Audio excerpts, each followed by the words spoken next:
Hello student, welcome to Rekha home science study में आपका स्वागत है। पिछली क्लास में हमने आपको ऊन, कपास और लिनन के बारे में बताया था। आज का हमारा टॉपिक रेशम है। तो स्टूडेंट, हम आज स्टार्ट कर रहे हैं। रेशम या एक प्राकृतिक जंतु रेशा है या प्राकृतिक प्रोटीन युक्त रेशा भी कह सकते हैं, जो रेशम के कीड़े के स्राव से निर्मित होता है। इस कीड़े का पालन शहतूत के पेड़ों पर होता है। यदि रेशम निर्मित दशाओं को निर्मित किया जाए या उगाया जाए तो यह रेशम तो मुलायम होता है और लंबे रेशे होते हैं। यह प्राकृतिक जगत का सबसे लंबा रेशा होता है।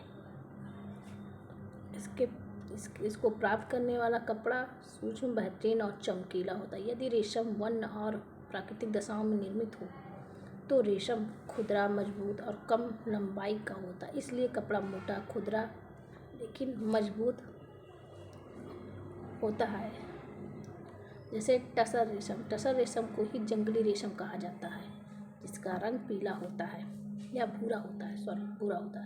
यह अच्छी गुणवत्ता वाले रेशम के उत्पादन के लिए रेशम की खेती सावधानी पूर्वक की जाती है। इसके पालन को रेशम के कीट के पालन को सेरीकल्चर भी कहते हैं, या हिंदी में रेशम कीट पालन भी कहा जाता है। तंतु रेशा होने के कारण रेशम की कताई प्रक्रिया की आवश्यकता नहीं होती। इसे कोकून से रील में सावधानी पूर्वक लपेटा जाता है। कई तंतुओं को एक साथ मोड़कर सूत बनाया जाता है। यदि तंतु टूट जाता है या कीड़ा कोकून तोड़ देता है तो टूटे हुए फिलामेंट को कपास की तरह कताई द्वारा संशोधित किया जाता है। इसी कताई की गई रेशम को स्पन सिल्क कहा जाता है। यह माना जाता है कि रेशम की खोज अचानक उस समय हुई जब एक कीड़े को कोकून जो चीन की राजकुमारी के चाय में जाकर गिरा और उन्होंने उसे निकाला और पाया एक लंबा रेशा। ये राजकुमारी का नाम सिलिंगची था। इन्होंने ही रेशम के कीड़े से रेशे को प्राप्त किया। चीनियों ने रेशम कला को लगभग 500 ईसा पूर्व अर्थात 2000 वर्ष से अधिक समय तक गोपनीय रखा। इसके बाद जापान में के लोग इसको कृत्रिम रूप से बनाना स्टार्ट किए और इसकी खोज की, जो आज पूरे विश्व में प्रचलित है। रेशम एक प्राकृतिक प्रोटीन रेशा है। रेशम का स्वाभाविक स्वच्छ से लेकर क्रीम रंग का होता है या जंगली रेशम भूरे रंग का होता है।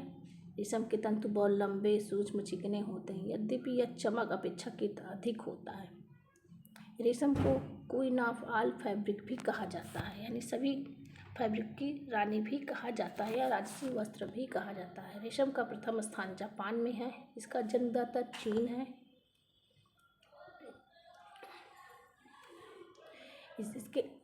इसके उद्भव काल, यानी इसके जो कीड़े का जो उद्भव काल होता है, पहले एक अंडा की अवस्था होती है, फिर लार्वा, फिर प्यूपा, फिर मोथ। इस प्रकार कोकून का आकार जी आकार का हो जाता है।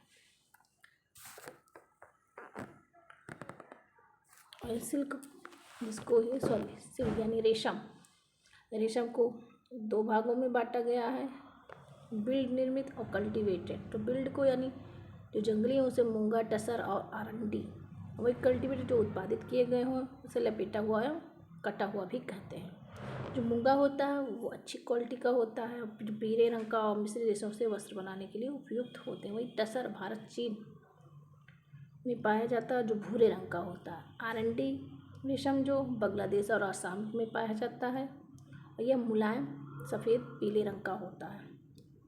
कल्टीवेटेड में आप देखेंगे तो उसमें लपेटा हुआ, जिसकी लंबाई 1800 से 300 मीटर होती है। ये उच्च गुणवत्ता और सामर्थ्य भी अधिक पाई जाती है। प्रत्यास्थता का अभाव होता है, वही ऐंठन कम होती है।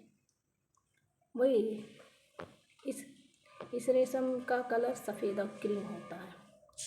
स्पन, जिसको कटा हुआ भी रेशम कहते हैं, या निम्न गुणवत्ता यानी कम इसकी गुणवत्ता होती है और कम इसमें अधिक ऐंठन होती है, पीले व भूरे रंग की होती है। तो स्टूडेंट, आज के लिए इतना ही।